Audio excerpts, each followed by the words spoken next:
En plein cœur de Greenwich Village, le Stonewall Inn est devenu un lieu de pèlerinage.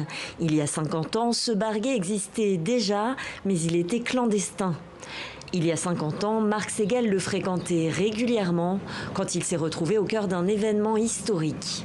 Je me souviens du garçon de 18 ans que j'étais debout dans la rue cette nuit-là. Je ne pensais pas que je serais ici 50 ans après pour en parler. Je ne savais pas que je participais à l'histoire. Cette nuit, c'est celle du 28 au 29 juin 1969. Des homosexuels, mais aussi bi et transsexuels font la fête dans ce bar tenu par la mafia quand la police organise une descente, comme souvent à l'époque. Mais cette nuit-là, les clients se rebellent et encerclent les forces de l'ordre à l'intérieur du bâtiment. C'était les années 60, la contre-culture, les Noirs, les Latinos, les femmes se battaient pour leurs droits. Et nous, dans tout ça, eh bien, nous aussi. 5 nuits d'émeutes suivront celle-ci. Une rébellion spontanée, mais qui laisse exploser une colère de longue date, des années de discrimination et de violence. À la fin des années 60, les personnes LGBT aux États-Unis sont considérées comme malades. Elles risquent de perdre leur emploi, leur logement ou même de se faire arrêter. Pour les gays, c'était interdit par la loi de danser. C'était interdit pour les hommes d'être en contact.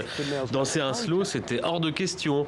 Alors le fait de pouvoir danser au Stonewall, n'importe quelle danse, de tenir quelqu'un pour un slow, c'était un sentiment de liberté si bon, si rare. Le Stonewall Inn, refuge et point de départ du mouvement pour les droits LGBT.